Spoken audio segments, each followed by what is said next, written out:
आज कब्र खोदने की बात चल रही है। मैं कहता हूं आप शाहजहां की भी खोद दीजिए, अकबर भी खोद दीजिए। अगर उसके खोदने के बाद इन लोगों को अगर बैंक और रेलवे में नौकरी मिल जाती है तो खोल दीजिए, हम खोदेंगे, हम जेसीबी खोदेंगे। मैं कहता हूं मैं अभी छात्र हूं, लेकिन आज कब्र खोदने की बात चलती है। मैं भी राम भक्त हूं, मैं भी राम को बहुत मानता हूं, राम को पूछता हूं, लेकिन जहां जहां राम आए आप सर क्यों हार गए? गजब बेइज्जती है। हमको भी लगा था 400 पार हो जाएगी, हमें मानते हैं, हम भी अयोध्या जब से मंदिर बना है तब से 4 बार अयोध्या जा चुके हैं, दर्शन किए हैं। लेकिन सर जब प्रजा ही दुख से परेशान है, जब प्रजा ही दुखी है तो कहां का रामराज भाई? मुझे लगता है कि भाजपा जो है ये, अगर हम सिर्फ राजनीति करते हैं तो राजनीति में संस्कृति और धर्म का कितना हस्तक्षेप है। भाजपा जो सांस्कृतिक जो है अयोध्या मंदिर हो गया, तमाम उस तरह की जो सांस्कृतिक विरासत की बात करती है, तो फिर हम इसको क्यों न लाएं?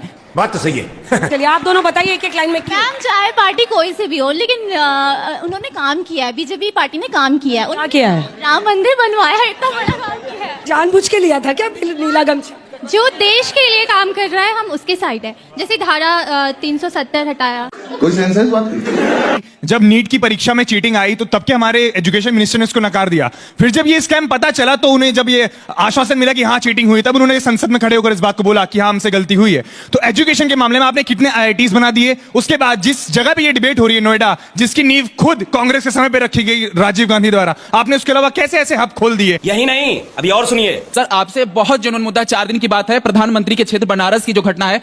आपको बिहार की बेटियां तो दिखती हैं, यूपी की भी बेटियों को देखिए। एक लड़की के साथ 23 लोगों ने बलात्कार किया 8 दिन तक लगातार, उस पर कोई नहीं प्रश्न उठता, रूह कांप जाते हैं ऐसे प्रश्न देख के। तुम्हें शर्म है कुछ? हाँ, उन्होंने पूछा तो मैं बताना चाहता हूं, 50 साल तक केवल एक एम्स था। अटल जी की सरकार आई, 7 और एम्स बने। मोदी जी की सरकार आई, आज 23 एम्स है। हाँ ये कर लो पहले। उसके बाद जो हमारी सरकार आई 98 से पहले, मैं चैलेंज करके एक कोई ईयर बताइए जब rate of inflation rate of growth से कम रही हो। रेट ऑफ ग्रोथ रहती थी 2%, 2.5%, 1.8%, और रेट ऑफ इन्फ्लेशन 10%, 12%, 16%, 26%।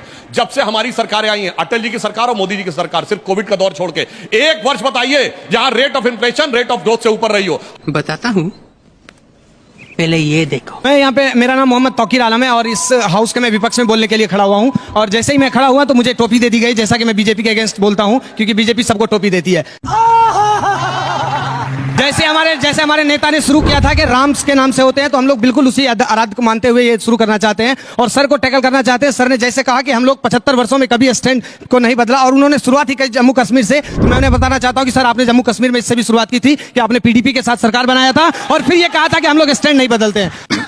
सही पकड़े हैं। दूसरी चीज, जब हम ये आना चाहते हैं बिहार की राजनीति में, तो मैं खुद बिहार से आता हूं और बिहार की राजनीति में मैं JDU और उसके गठबंधन की एक उबासी को देख रहा हूं कि किस तरह से केंद्रीय मंत्री ये कहते हुए नजर आ रहे हैं कि अब हमें या तो बीजेपी के साथ छोड़ना होगा या हमें ऐसे चुनाव लड़ना होगा जहां पे ये दिखा सकूं कि मैं फिर से सत्ता में आ चुका हूं। एक तरफ आप ये देखिए, दूसरी तरफ आप ये देखिए जिस तरह से इफ्तार पार्टी का आयोजन हो रहा है और जिस तरह से नीतीश कुमार ने इफ्तार पार्टी के बैकग्राउंड में लाल किले का ये दिखाया तस्वीर, उससे ये कहना चाहते हैं कि प्रधानमंत्री पद के लिए भी बीजेपी में एक लड़ाई हो रही है और वो ये तय नहीं कर पा रहे हैं कि अब बीजेपी कौन होगा। तो मैं यही कहना चाहता हूं, मैं नीली गमछी के साथ यही कहना चाह रहा हूं कि एक बार फिर नीली गमछी वाले ये दिखाएंगे, मिले मुलायम काशीराम, हवा में उड़ गए जैसे। क्या बात है सर, क्या बात है सर। ये सबसे कठिन परीक्षा का दौर है नेताओं के लिए, क्योंकि जब जनता में चेतनाएं जागृत होना शुरू होती हैं तो नेताओं के लिए बहुत राह बदलना और इधर से उधर जाना जरा मुश्किल होता है। और रही बात, अभी तो ये चर्चा शुरू हुई है कि बीजेपी की राह में कितनी आसानियां हैं या दुश्वारियां हैं, ये आगे देखते हैं।